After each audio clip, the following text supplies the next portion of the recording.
Bonjour, nous allons parler d'un sujet, il y a la guerre dans le monde, oui on le sait, puis il y a le conflit entre l'Arménie et l'Azerbaïdjan. Bon, on va en parler avec Maxime Gouin. Vous habitez à Bakou, en Azerbaïdjan, vous avez vécu en Turquie assez longtemps, vous êtes historien, vous êtes politologue et vous êtes en ce moment aussi professeur à l'université Ada, qui est en quelque sorte l'ENA du futur corps diplomatique de l'Azerbaïdjan. Alors, c'est un sujet que peu de gens maîtrisent finalement. On a parfois tendance à dire qu'il y a une guerre entre l'Azerbaïdjan et l'Arménie, c'est ma première question. Or, quand on lit bien, même les médias en France, ils parlent bien de séparatisme, d'enclave, d'attaque sur tel endroit, enclave revendiquée par les séparatistes arméniens, ce qui signifie clairement, on va le dire, qu'il n'y a pas de guerre entre l'Arménie et l'Azerbaïdjan au sens territorial du terme, au sens entre l'armée de l'Azerbaïdjan et l'armée de l'Arménie. Premier point. Alors, effectivement, ce n'est plus le cas. Si on remonte aux origines du conflit, ça a commencé avec l'expulsion des Azéris ethniques d'Arménie à la fin des années 80, et ça s'est poursuivi avec l'invasion de l'ouest de l'Azerbaïdjan par l'Arménie et les forces séparatistes en 92-93. Et cette première guerre s'est terminée avec l'accord de cessez-le-feu de 1994. Ensuite, il y a eu la deuxième guerre du Karabakh, ça c'était entre septembre et novembre 2020, où l'Azerbaïdjan a repris la plus grande partie des territoires occupés contre les forces séparatistes et contre l'armée arménienne. Et après l'accord d'armistice de novembre 2020, le gouvernement arménien de M. Pachinian est devenu plus raisonnable, a compris qu'il ne pouvait pas continuer cette situation de conflit et, depuis 2020, cherche la voie de la paix. Et on a eu un début de réalisation à cet égard avec la déclaration de Prague en octobre 2022, que M. Macron a d'ailleurs co-signé avec M. Pachinian et M. Aliyev, où le gouvernement arménien reconnaît l'intégrité territoriale de l'Azerbaïdjan et où, réciproquement, l'Azerbaïdjan reconnaît l'intégrité territoriale de l'Arménie sur la base des frontières internes à l'Union soviétique. Alors déjà, pour éviter toute polémique... Je termine très brièvement. Et ce qui s'est passé en moins de 24 heures le mois dernier, c'est la finalisation de la reconquête, de la libération, disent les Azerbaïdjanais non sans raison. Et cette fois, seuls les séparatistes ont combattu, peu de temps du reste. L'Arménie s'est soigneusement tenue en dehors du conflit, et ce n'était que l'application de la déclaration de Prague, puisque tout s'est passé sur le sol internationalement reconnu de l'Azerbaïdjan. Alors, pour éviter toute polémique, le langage que vous employez est celui de la diplomatie internationale en fonction des accords de l'ONU, car en France, on va vous rétorquer, oui, mais ces terres sont habitées par depuis longtemps et des siècles, et on se place sur un autre domaine qui n'est pas celui reconnu par le droit international.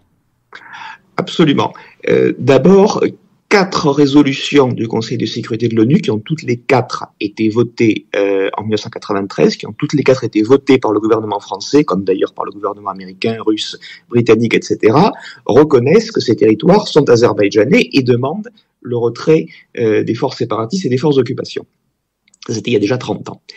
Et encore une fois, depuis l'an dernier, l'Arménie elle-même, par écrit, reconnaît que c'est un territoire azerbaïdjanais. Donc, il faut être plus arménien que le premier ministre arménien issu des urnes pour soutenir la thèse inverse, premièrement.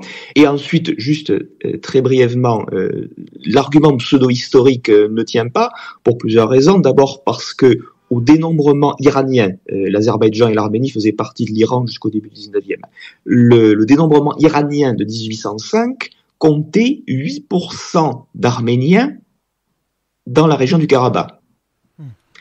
On est loin de la majorité. Cette majorité s'est constituée au fil du temps, je n'ai pas le temps de vous le raconter de manière très, très détaillée, mais s'est constituée au fil du temps, y compris par la violence d'ailleurs, et notamment par la politique tsariste, puis par la politique nationaliste arménienne. Et de toute manière, les territoires qu'ont pris les séparatistes dans les années 90, il y a une bande qu'on appelait le Haut-Karabakh, cette expression n'existe plus, qui avait effectivement une majorité d'Arméniens, mais ils sont allés bien au-delà, et si on prend le total des territoires qui ont été occupés entre 92 et 2020, il y avait une majorité d'Azéris ethniques. Donc qu'est-ce que c'est que le droit à l'autodétermination d'une minorité ? Je n'ai pas compris.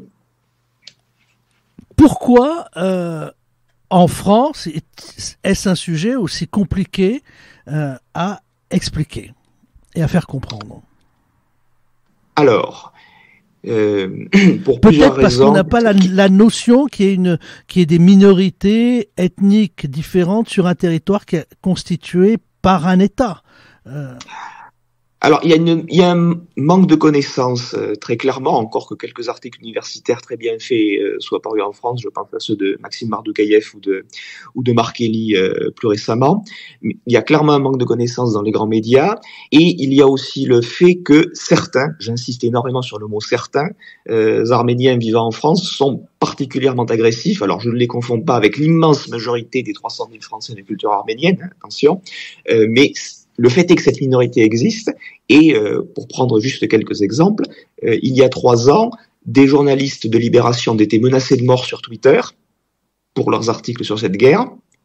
La journaliste Liseron Boudoul a été également menacée de décapitation. On était juste après l'affaire Samuel Paty. En mai 2021, le politiste Bruno Tertrais a été injurié avec un vocabulaire que je n'ose pas répéter et menacé de mort sur Facebook. Bon, comme j'ai signalé ça, ça a été retiré, mais enfin, les auteurs n'ont évidemment présenté aucune espèce d'excuse. C'est devenu moins agressif maintenant pour plusieurs raisons. Il y a notamment eu un extrémiste arménien qui a été condamné à une peine de prison pour avoir défoncé la porte de l'ambassade d'Azerbaïdjan à Paris. C'est sans doute une des raisons, mais enfin, c'est une évolution récente, et pendant des années, il était physiquement dangereux de dire certaines vérités à propos de ce conflit. C'est sans doute une partie de l'explication. Et aussi parce que c'est très loin. Et aussi parce que c'est très loin, bien entendu. Alors, la vraie question, on parle maintenant, et là c'est même utilisé par le gouvernement français, d'expulsion des populations. On emploie le terme de nettoyage ethnique. Quelle est votre position ? Alors là, je crains que le gouvernement français, sur ce point bien précis, n'ait pas eu les bonnes sources d'information, parce que ça ne tient pas. Il n'y a aucune vidéo, aucun document écrit, rien, aucune preuve tangible établissant que les Arméniens qui ont quitté le reste de l'entité séparatiste au moment où elle a été reprise aient été menacés, aient été contraints d'une manière ou d'une autre de partir. Au contraire, il y a eu des appels officiels à rester avant et après la reconquête qui, je le répète, n'a duré que même pas 24 heures. Et bien sûr qu'il y a eu des combats, mais il n'y a pas eu de bombardement de cibles civiles. Il y a eu des combats contre les forces séparatistes, pas contre l'armée arménienne. Ah oui, c'est important de le préciser. En 2023, l'armée arménienne n'a pas tiré un coup de fusil. Et alors, certains médias français ont surinterprété des images parce qu'il y avait des dépôts de munitions, des postes de commandement près de bâtiments civils. Ils ont été frappés avec des armes à précision métrique, mais évidemment, si vous voulez détruire un dépôt de munitions, ça va faire de la poussière et ça va souffler les vitres qui sont à proximité. Mais avoir des vitres soufflées, ça n'est quand même pas du tout la même chose qu'être détruit par un missile. Donc, il n'y a rien qui soit de nature à provoquer cet exode, excepté 2 choses. Et là, je me fonde uniquement sur des témoignages arméniens. On ne peut pas m'accuser de parti pris de ce point de vue. Certains ont dit « je déteste les Azerbaïdjanais, donc je ne veux pas rester dans un territoire sous contrôle azerbaïdjanais ». Et d'autres encore ont dit « nous voudrions bien rester, ne serait-ce que quelques semaines, quelques mois pour essayer, mais nos autorités, évidemment ils disent pas séparatistes, mais enfin, nos autorités nous ont demandé de partir ». Fin de citation. Alors, est-ce qu'il peut y avoir dans certaines vidéos quand même, dans des témoignages de violence, est-ce qu'il peut y avoir finalement des descendants, des enfants qui ont un lien de parenté avec peut-être des victimes du massacre de Khojaly, qui soient soldats et qui se soient comportés de manière brusque, qui se soient mal comportés sans l'aval de leur gouvernement. Il peut y avoir, on va dire, des écarts individuels parce qu'il y a des histoires personnelles. Certainement. Alors, je vais juste apporter une précision parce que nos auditeurs ne connaissent pas forcément le massacre de Rojava ou de Khojaly, ça dépend comment on prononce.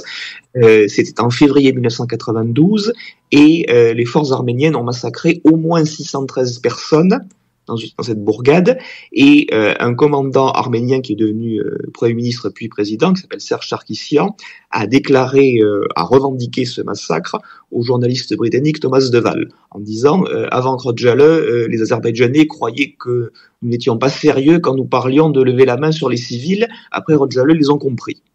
Il n'y a pas de doute sur l'existence de ce massacre, ni sur son ampleur.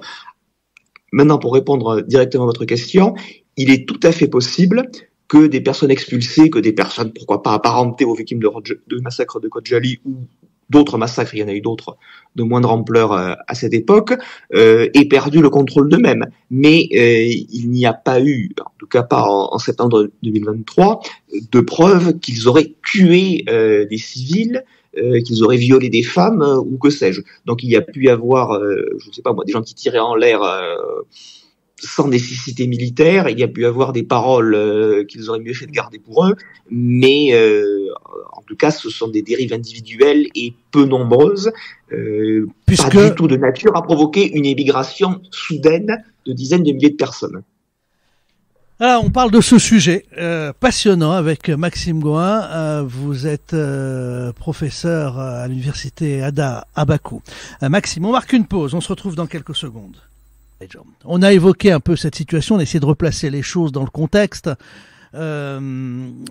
Comment parvenir à la paix entre les peuples? Je ne dis pas à la paix entre les États, puisqu'on a bien dit qu'il n'y avait pas eu de guerre entre l'Arménie et l'Azerbaïdjan, mais là, on va pas se mentir, il y a quand même un climat de détestation réciproque.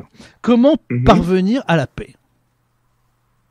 Alors, vaste sujet. Je pense un des moyens, qui ne suffira pas, mais qui me paraît nécessaire, et je vois quelques signes encourageants en Azerbaïdjan de ce point de vue, serait de mettre en avant davantage les 30 000 Arméniens ethniques qui habitent à Bakou et à Ganja, donc les deux principales villes de l'Azerbaïdjan, et pourquoi pas, je l'ai dit d'ailleurs à la télévision azerbaïdjanaise, nommer un ou une membre de cette communauté à un poste à responsabilité. Alors lequel? Ça, c'est le gouvernement azerbaïdjanais qui est seul juge, mais pourquoi pas le nommer à un poste à responsabilité dans les territoires libérés, pour inciter ceux qui ne sont pas partis à ne pas faire l'erreur de partir, et inciter ceux qui sont partis à revenir.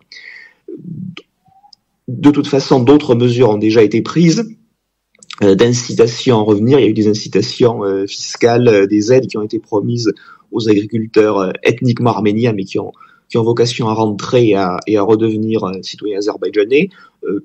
Toutes les mesures de ce genre me paraissent des bonnes idées, et surtout, il faudrait les rendre publiques autant que possible. Alors, je sais que ce n'est pas simple, mais voilà. Ça, c'est ce qui est en cours côté azerbaïdjanais, ce qui pourrait être fait en plus côté azerbaïdjanais. Côté arménien, il est évident que d'autres efforts sont nécessaires pour cesser, parce que la haine anti-azerbaïdjanaise est très forte en Arménie, alors qu'elle s'est entièrement vidée de ses Azéris ethniques. Monsieur Pachinian a cessé cette rhétorique depuis à peu près 3 ans, mais l'opposition joue clairement avec le feu, et même certains éléments de son parti ne sont pas clairs du tout dans ce domaine. Donc il faut aussi qu'on fasse des efforts côté arménien.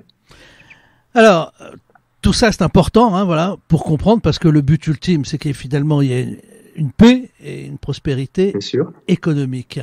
On parlait de ces efforts à faire côté arménien. Il n'y a pas eu de guerre pour l'instant entre l'Azerbaïdjan et l'Arménie, puisque l'Azerbaïdjan a mené une offensive de police, voilà, puisqu'on peut qualifier par le terme de police tout ce qui est intérieur aux frontières, et le terme d'armée tout ce qui est extérieur, même si l'armée a servi de police, puisque là c'était quand même face à des forces sécessionnistes. Absolument. Il pourrait y avoir une guerre maintenant, on entend, les États-Unis ont dit qu'il y avait maintenant un problème, il y a une enclave de l'Azerbaïdjan, un territoire qui est une enclave qui est séparée par un côté arménien, et il y a une affaire de corridor. Maintenant, l'Azerbaïdjan demande un corridor pour aller vers son enclave. Là, il pourrait, les États-Unis, par exemple, d'autres craignent qu'il y ait une offensive. Là, cette fois-ci, ça toucherait le territoire de l'Arménie. Qu'en est-il exactement ? Alors pour commencer, le département d'État a démenti ces propos prêtés à M. Blinken. Alors je ne sais pas s'il faut croire l'article de Politico ou le démenti, je me borne à constater que ça a été démenti. Effectivement, il y a le gros de l'Azerbaïdjan d'un côté, le territoire arménien, et ensuite, en avançant encore vers l'ouest, on arrive à un territoire internationalement reconnu de l'Azerbaïdjan, qui d'ailleurs a toujours été sous contrôle de l'État azerbaïdjanais depuis 1991, avec des difficultés dues à cette séparation, mais enfin qui n'a jamais été occupé par l'Arménie. Est-ce que, Maxime, pour qu'on comprenne bien, je vais prendre un exemple. On a tous la carte de France en tête. On va prendre par exemple la Belgique et on imagine que Bruxelles soit une ville française contrôlée par la France. La France dit je veux simplement une route pour aller jusqu'à Bruxelles. Mais là, on traverse une partie du territoire belge. Et là, ça pose un problème. Exactement, c'est une situation qui serait tout à fait similaire. Je précise que l'accord d'armistice de novembre 2020 ainsi que l'accord complémentaire d'armistice de janvier 2021, qui a été signé par le gouvernement arménien, prévoit l'ouverture de nouvelles voies de communication pour relier ces deux parties de l'Azerbaïdjan à travers le territoire arménien. Et si maintenant on élargit la focale, on constate que le Caucase, y compris bien sûr l'Azerbaïdjan, est un point de passage nécessaire entre l'Extrême-Orient, j'entends par là la Chine, mais aussi la Corée du Sud, le Japon, etc., et l'Union européenne. Étant donné que par la Russie, c'est pour le moins compromis à cause de l'agression de l'Ukraine, par l'Iran, c'est impensable à cause de la nature du régime, et sans parler de la situation en Irak et en Syrie, donc c'est vraiment le point de passage idéal. Et au-delà des soucis purement azerbaïdjanais, il y a une volonté de faire ce qu'ils appellent le corridor du milieu, et qui serait d'ailleurs une source de prospérité pour tout le monde, y compris pour l'Arménie. D'ailleurs, dès 2021, M. Pachinian avait demandé à M. Aliyev et à M. Erdogan, qui est évidemment très intéressé par ce corridor aussi, qu'il y ait un embranchement arrivant jusqu'à Erevan, la capitale de l'Arménie, afin que ce pays puisse en profiter comme ses deux grands voisins. Et M. Erdogan et M. Aliyev, d'une voix, ont dit, mais bien entendu, que vous pouvez avoir cet embranchement aussi. Donc, c'est vraiment l'intérêt partagé de la région, du Sud-Caucase ainsi que la Turquie, mais aussi l'intérêt de l'Union européenne que ces nouvelles voies de communication s'ouvrent. Après, qu'il y ait des divergences sur les modalités pratiques, c'est naturel, mais je pense qu'il faudrait que tout le monde, notamment dans les chancelleries occidentales, évite les mouvements de panique injustifiés, évite les termes qui irritent à Bakou et qui pourraient encourager des mauvais penchants à Erevan. Il faut vraiment inciter les gouvernements à s'entendre dans la paix pour que ces nouvelles voies de communication s'établissent. La France défend l'Arménie avec son rôle historique de protection des chrétiens, c'est ce qui est affiché, voilà, des chrétiens dans le monde. Joue-t-elle son rôle? Les Arméniens lui reprochent de ne pas être assez offensive. Bakou, lui, reproche à la France de ne plus être objective. On ne sait plus maintenant voilà, où va et où doit se situer la balance. Alors, vous avez tout à fait raison de mentionner les critiques des deux côtés. Du côté de la diaspora arménienne et de ses différents soutiens d'une part, et du côté du gouvernement azerbaïdjanais d'autre part, ces deux critiques allant évidemment dans des sens opposés. Je crains qu'il y ait un énorme problème de communication entre Paris et Bakou en ce moment, et en tout cas il va falloir que des deux côtés on fasse des efforts considérables pour éteindre les malentendus. Il faut côté français qu'on cesse d'écouter des groupes extrémistes arméniens de la diaspora qui ne représentent qu'eux-mêmes, qui sont en conflit ouvert avec le gouvernement arménien issu des urnes, qui n'ont jamais apporté la paix à leur propre peuple, bien au contraire, et travailler de manière réfléchie et constructive avec les deux gouvernements à la fois pour consolider la paix et travailler à la prospérité de la région. Alors, plus concrètement, la France essaie de sortir l'Arménie de sa dépendance militaire à la Russie et à l'Iran, ce qui est en soi un but tout à fait louable. Force est de constater que la coordination avec Bakou est tout à fait insuffisante, que les craintes de Bakou ne sont pas complètement apaisées et que toutes sortes de formules auraient dû être complètement réécrites avant que d'être prononcées. Par exemple, quand Mme Colonna est allée en Arménie, elle a dit « la France est aux côtés de l'Arménie, point ». Et la France, elle a annoncé, ça a été confirmé ensuite, que la France donnerait des armes, vendrait des armes, à l'Arménie. Mais si elle avait dit, nous sommes aux côtés de l'Arménie pour une paix fondée sur le respect mutuel de l'intégrité territoriale telle que signée à Prague, ça n'aurait pas suscité de crise avec Bakou. Si elle avait dit, nous sommes disposés à vendre des armes à l'Arménie une fois la paix signée, parce que même si les armes se sont tues, le traité de paix proprement dit se fait encore attendre, une fois la paix signée afin que vous ne dépendiez pas de la Russie, ça n'aurait choqué personne à Bakou.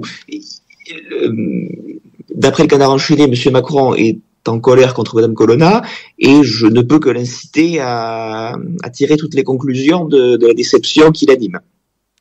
Emmanuel Macron a-t-il été finalement très stratège ?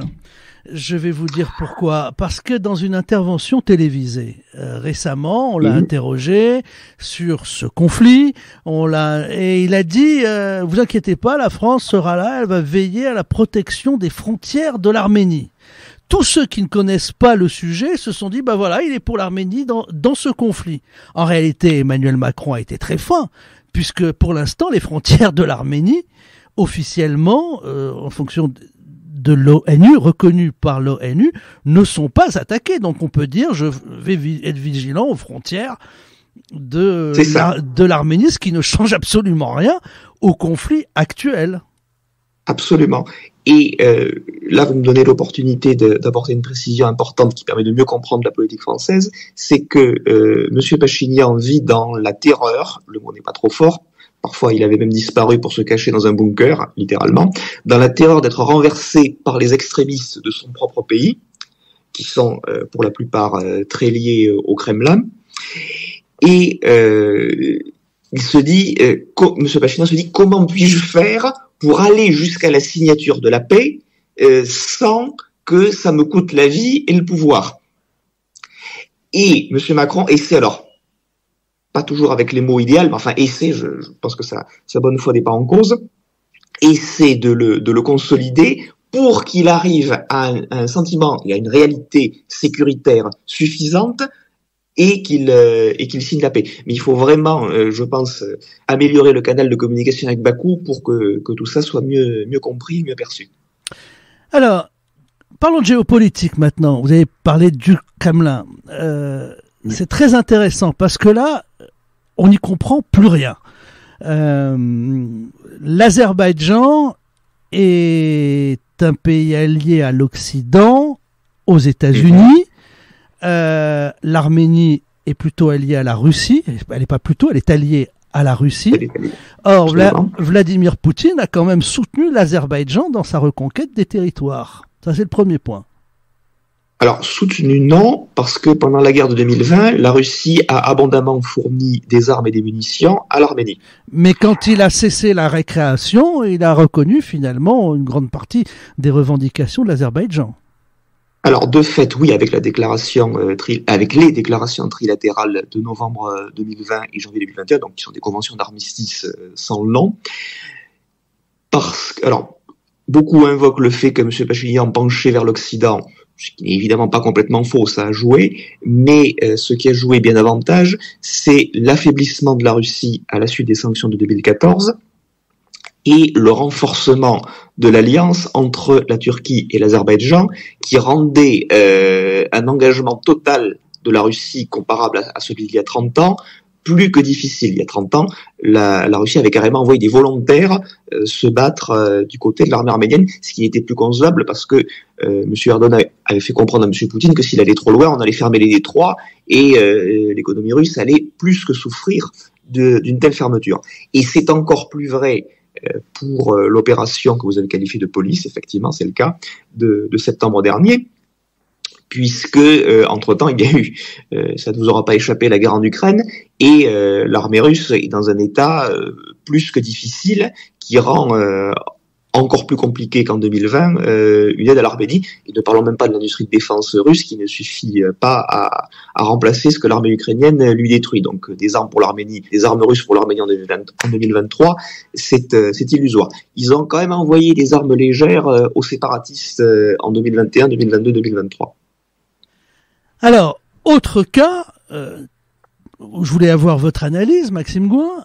On a entendu en France, dans des milieux, plutôt les milieux de droite, des personnalités, par exemple Philippe de Villiers, dire il faut soutenir l'Arménie parce qu'ils sont chrétiens contre les islamistes de l'Azerbaïdjan, les djihadistes sont d'un côté de l'Azerbaïdjan. Bref, on a eu une photographie un peu assez brutale. On avait l'impression que c'était Daesh contre la chrétienté. En réalité, on voit que l'Iran et le Hezbollah sont du côté de l'Arménie et que l'Azerbaïdjan est soutenu par Israël. Alors là aussi, on n'y comprend plus rien quand on écoute ça. Absolument.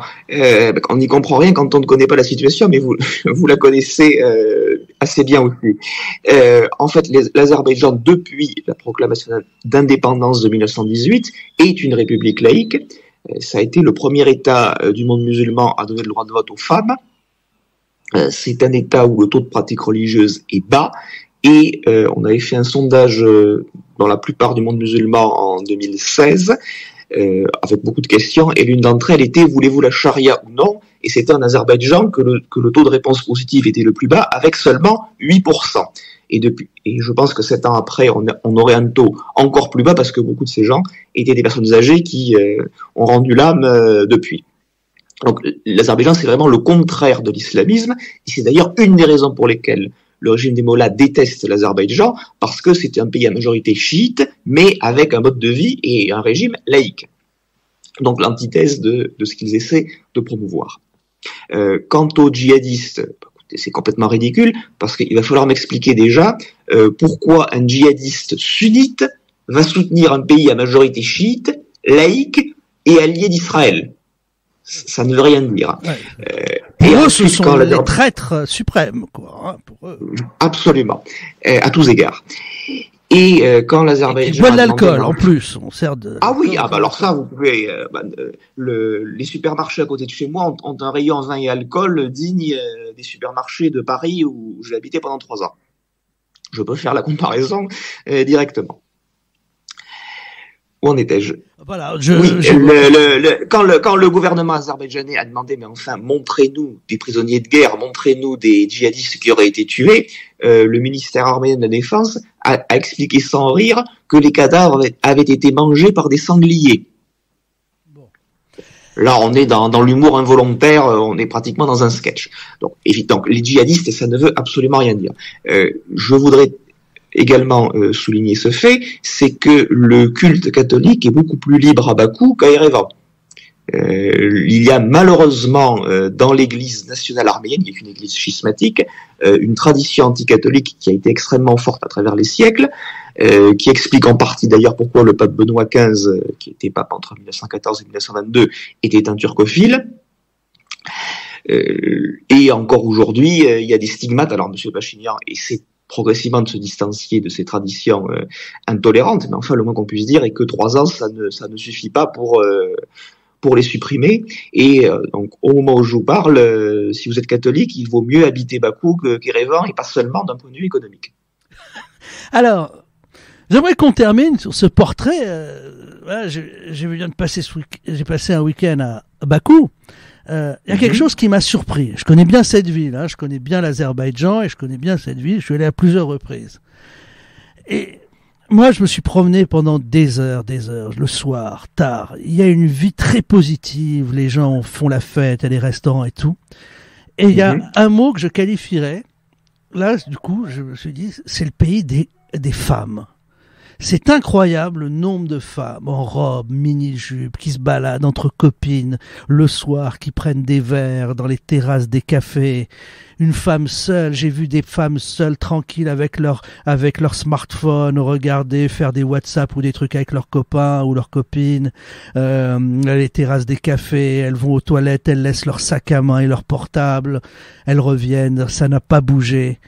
Il y a une liberté, parce que la sécurité, finalement, la première des libertés, peut-être je pense aux femmes, les femmes portent la vie, les femmes sont à chérir, voilà. Un pays qui aime les femmes est pour moi un pays libre, et je n'ai jamais vu des femmes aussi joyeuses qu'à Bakou, à Paris, on sent qu'il y a une insécurité, elles font très attention. Voilà. Là, j'ai vu un Paris des années 70. J'ai vu des couples s'embrasser sur le front de mer, qui était presque une photographie à la Robert Doisneau. Parlez-moi des femmes. Alors, je comprends tout à fait votre comparaison. Il y a des parallèles à établir, avec leurs limites bien sûr, mais il y a des parallèles à établir entre l'Azerbaïdjan et surtout Bakou aujourd'hui et la France d'il y a 50 ans. Ça c'est très net, je ne peux qu'être d'accord avec vous là-dessus. Sur la sécurité en général et la sécurité des femmes en particulier, elle est évidente. Oui, vous pouvez, que vous soyez un homme ou une femme, laisser votre téléphone portable. Je l'ai fait moi-même des dizaines de fois depuis que j'ai déménagé ici. La délinquance de rue est quasi inexistante. Le pire qui puisse vous arriver, c'est qu'on vous vole votre vélo. Mais c'est moins fréquent qu'à Paris, ce qui n'est pas difficile, vous me répondrez. Et la violence contre les femmes dans la rue est à peu près inexistante, parce que si vous attaquez une femme dans la rue en Azerbaïdjan, c'est pareil en Turquie, la rue va vous tomber dessus. Donc tous ceux qui habitent le pays savent qu'il ne faut pas agresser quelqu'un, et notamment une femme, dans la rue. Donc c'est pour ça que la violence de rue, encore une fois, est quasi inexistante. Ouais, vous dites dans la rue, mais pas à la maison non plus, hein. Ah bah là, alors à la maison non plus, ça je ne suis pas à la maison, mais effectivement le taux de criminalité en général est bas, ça c'est sûr. Mais à la maison, ça c'est universel, hein, qu'on profite des volets fermés pour, mais c'est tout à fait minoritaire, bien entendu. Donc la sécurité, oui, ça Bakou est une ville sûre, y compris de nuit. Et dans tous les quartiers, il n'y a aucun quartier où la police est le moindre doute, la moindre crainte à y entrer. D'ailleurs, vous avez peut-être remarqué, vous pouvez traverser la ville, vous ne verrez pas un seul policier qui ait un fusil. Oui. Faut dire qu'il y a beaucoup de vidéosurveillance aussi, hein, et ça aide. Aussi. Mais ça c'est un phénomène universel aussi. Je veux dire, toutes les grandes villes aujourd'hui ont une vidéoprotection développée. Voilà, moi c'est les femmes. Moi c'est ce qui m'a le plus marqué. C'est les femmes. Oui. Alors, une ville de femmes. Voilà. Et il y a de ça. Encore une fois, les femmes votent en Azerbaïdjan depuis 1919. Plus que la France, oui. Ah oui, c'est 25 ans avant la France. Leur condition s'est améliorée pendant la brève période d'indépendance à l'époque soviétique et surtout depuis le retour à l'indépendance en 1991. Et très classiquement, que la capitale soit la vitrine de l'émancipation des femmes n'étonnera personne. Et effectivement, le conservatisme religieux est très faible, je vous en ai parlé. Le conservatisme sociétal existe encore, mais on peut dire qu'il décline progressivement, qu'une femme sorte avec des amis le soir ne choque pratiquement plus personne. C'est entré dans les mœurs. Oui, l'évolution est tout à fait positive de ce point de vue. Eh bien, merci Maxime. Voilà, Maxime Gouin, professeur à l'université Ada, qui est une sorte de l'ENA de l'Azerbaïdjan. Vous habitez à Bakou. Merci d'avoir fait ce tour d'horizon et toutes ces explications géopolitiques pour mieux comprendre la situation face à une information qui ne relève pas finalement toujours de la désinformation, mais de la méconnaissance. C'est tout, simplement, peut-être. Oui, vous avez raison. Merci. Avec plaisir. Merci.